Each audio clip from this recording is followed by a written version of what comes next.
The roar of engines and the sharp clink of metal tools echoed through the cluttered space of Harper's Auto Haven, a modest garage tucked in the heart of Willow Creek, a sleepy American town where time seemed to move a little slower. Dust motes danced in the slanted sunlight streaming through the open bay doors, and the air carried the familiar scent of motor oil and worn leather. Behind a rusted Chevy pickup, Ethan Harper, a man with calloused hands and a heart as steady as the engines he fixed, hunched over a stubborn carburetor, his brow furrowed in concentration, but his hazel eyes held a spark of quiet pride. Ethan wasn't just a mechanic, he was a problem solver, a man who could breathe life into machines others had long abandoned. His garage wasn't flashy, no neon signs or high-tech gadgets, but it was a sanctuary for those who trusted his ingenuity. Customers returned not for quick fixes, but for Ethan's ability to see possibilities where others saw scrap. On a late summer afternoon, with the heat pressing down like a heavy hand, Ethan wiped sweat from his forehead and stretched his aching back. The hum of cicadas outside was interrupted by a soft knock at the garage's entrance. He turned, expecting another local with a rattling muffler. But what he saw stopped him cold. Standing in the doorway was a girl, no older than 11, her small frame supported by a wheelchair. Her dark braids were tied with bright yellow ribbons, and her brown eyes burned with a fierce, unyielding determination. Beside her stood a man in his late 30s, his shoulders slumped with the weight of unspoken burdens.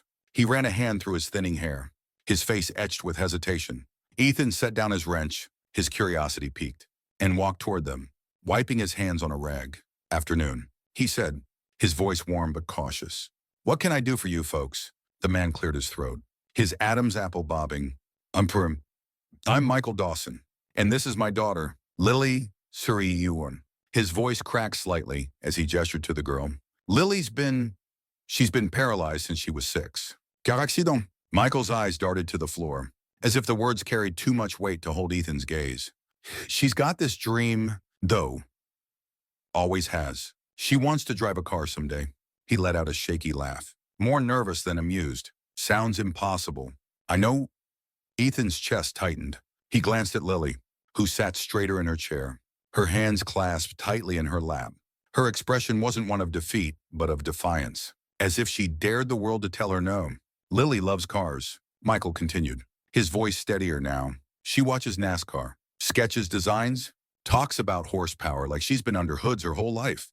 But regular cars, they're not built for her." He paused, rubbing the back of his neck. "We heard about you, Mr. Harper went into reserve Surit Intuner. People say you can fix anything." Lily's hands moved, unfolding a piece of paper she'd been clutching.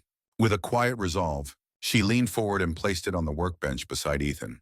"I drew this so," she said, her voice soft but unwavering. "It's a car I made up. For me." Ethan's eyes flicked to the paper, and he unfolded it carefully, as if it were a treasure map. The sketch was surprisingly detailed for a child's work. A compact vehicle with sleek lines, labeled with notes about hand-operated controls instead of foot pedals. Arrows pointed to a steering system adjusted for upper body strength. And there were even scribbled calculations for weight distribution. Ethan's lips parted, a mix of awe and admiration washing over him. This wasn't just a drawing, it was a vision. He looked back at Lily, whose eyes searched his face for a reaction. "You want me to build this?" he asked, his tone gentle but serious. Lily nodded, her fingers tightening on the arms of her wheelchair. "I know it's a lot," she said, her voice trembling with a mix of hope and fear. "But I want to drive, just once. I want to feel it." Ethan's throat tightened. He tapped the sketch with his finger, his mind already racing with possibilities. "It's not too much, kid," he said, a slow grin spreading across his face. "It's doable." Lily's face lit up, her eyes widening with disbelief. A small gasp escaped her lips, and for a moment, she looked like she might cry, not from sadness, but from the overwhelming realization that someone believed in her dream. Michael blinked rapidly, his jaw slack. "You're serious?" he asked, his voice barely above a whisper. Ethan nodded, his grin widening. "Give me a month. I'll make it happen." For the next 4 weeks, Ethan poured every ounce of his skill and heart into Lily's car. The garage became a laboratory of trial and error. Late into the night, under the harsh glow of fluorescent lights, he welded lightweight steel frames, tested hydraulic hand controls, and fine-tuned a steering system that responded to the slightest touch. He sourced parts from scrapyards, bartered with suppliers, and even sketched new designs when his first attempts failed. Each setback only fueled his determination. This wasn't just a project, it was a promise. He imagined Lily's face, the spark in her eyes, and it pushed him through sleepless nights. His hands blistered, his muscles ached. But every time he pictured her driving, a warmth spread through his chest. The car began to take shape, a sleek, compact frame painted in a vibrant blue, Lily's favorite color, with a low chassis for easy access. The hand controls were ergonomic, designed to fit her small hands, with a brake and accelerator that moved as smoothly as a joystick. Ethan added a custom seat with extra support, ensuring Lily could sit comfortably for as long as she wanted to drive. He even installed a small dashboard with a digital speedometer, a touch of flair to make it feel like a real racer. When he stepped back to admire the finished product, his heart swelled with a pride he hadn't felt in years. It wasn't perfect, but it was hers. The day Lily returned to the garage, Ethan felt a nervous flutter in his stomach. He'd never been one for fanfare, but this moment felt monumental. Lily rolled through the entrance, her eyes immediately locking onto the car parked in the center of the garage. Her breath hitched, and her hands flew to her mouth. "Is that mine?" she whispered, her voice trembling with awe. Ethan knelt beside her wheelchair, his own voice thick with emotion. "You ready to take it for a spin?" he asked, his eyes crinkling with a smile. Lily's hands shook as she transferred to the car's seat, her movements careful but determined. Ethan stood close, ready to assist, but she waved him off with a stubborn grin. "I got this," she said, her confidence infectious. She gripped the hand controls, testing their resistance, and a slow smile spread across her face as she felt how seamlessly they responded. Michael stood a few feet away, his hands clasped tightly, his eyes glistening. Ethan gave Lily a nod, and with a deep breath, she pressed the accelerator. The car rolled forward, smooth and steady, across the garage's concrete floor. Lily let out a laugh, bright, unrestrained, and full of pure, unfiltered joy.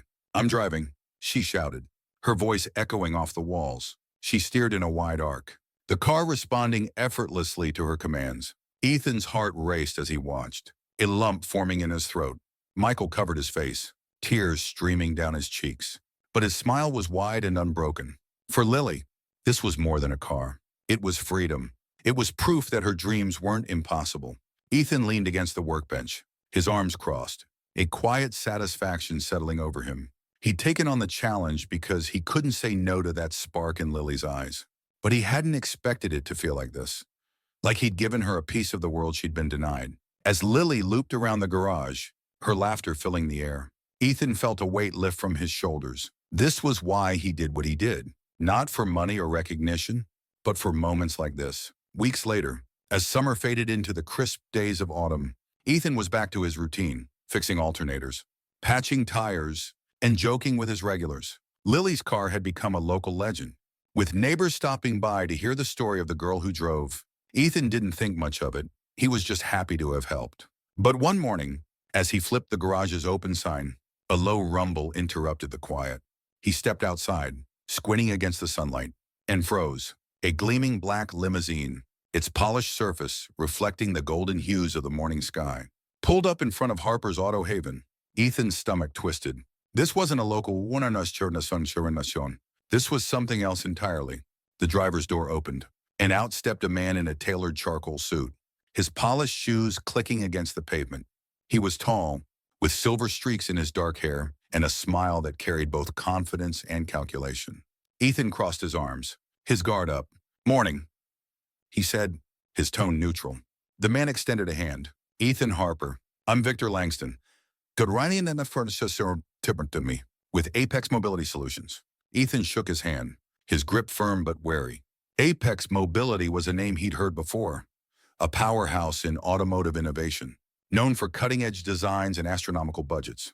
"What brings you to Willow Creek?" Ethan asked, raising an eyebrow. Langston's smile widened. You, Mr. Harper or rather, what in a such words? What you've done," he gestured toward the garage. "The hand-controlled car you built for Lily Dawson, it's caught some attention. Not just here, but in boardrooms and research labs across the country." Ethan's pulse quickened, but he kept his expression steady. "Caught attention how?" he asked, Langston reached into his briefcase and pulled out a sleek envelope. Embossed with the Apex logo, we specialize in adaptive technology, vehicles for people with disabilities, wheelchair-accessible vans, AI-assisted controls, you name it. But what you did, it's different. It's simple, affordable. One of the watch for none, and that human waste are waiting. Our engineers missed that. We were too busy chasing complexity. Ethan took the envelope, his fingers brushing the smooth paper. He opened it, his breath catching as he scanned the contents. It was an offer, a partnership with Apex Mobility Solutions, a multi-million-dollar grant to develop adaptive vehicles for children like Lily, a research facility in his name, Harper Adaptive Design Lab, and a role leading a division dedicated to making mobility accessible to everyone, not just the wealthy. His hands tightened around the paper, his mind reeling. "You're asking me to leave my garage?" he asked, his voice low. Langston shook his head. "Not leave it, expand it. Your vision, your designs, but with resources you've never had. You could change lives." Ethan, Istoric, not just one, but thousands. Ethan's chest tightened.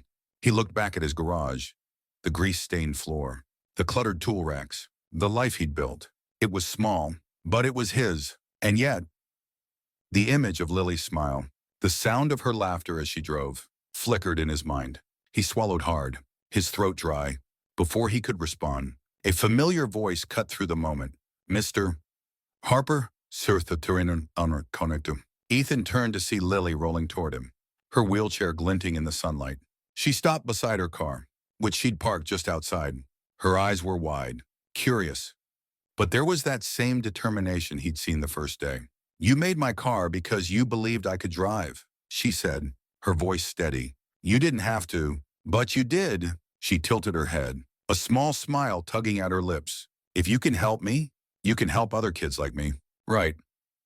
Ethan's breath hitched. He looked at Lily, then at the envelope, then at Langston, who watched him with quiet patience. The weight of the decision pressed down on him. But in that moment, something shifted. This wasn't about him anymore.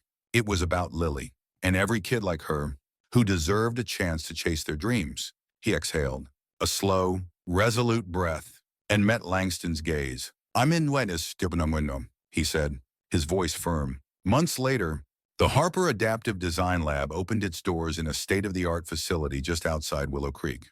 The ribbon-cutting ceremony drew crowds from across the country. Engineers, advocates, families, and media. Ethan stood at the podium, his work boots swapped for polished shoes, but his hands still bore the scars of a mechanic's life. Beside him, Lily rolled onto the test track in her blue car, her smile brighter than the sun overhead. She waved to the crowd, her laughter carrying over the applause. As Ethan watched her, a warmth spread through him. His garage was still there, still open for the people of Willow Creek. But now it was more. It was a symbol of what was possible when you dared to see the world differently. Lily's car had been the spark, but this was the revolution. And it all started with a girl who refused to let her dreams stay on paper, and a mechanic who believed she could fly. Hello, amazing viewers. Welcome to our channel, where stories of heart, grit, and unstoppable dreams come to life. We're thrilled to have you here, joining us on this journey of inspiration. If you love this tale of Ethan and Lily, hit that subscribe button and ring the bell, so you never miss a story that'll tug at your heartstrings or spark your imagination. And drop a comment below to let us know where you're watching from, your city, your country, or maybe just your cozy couch. Let's build this community together and keep the stories rolling.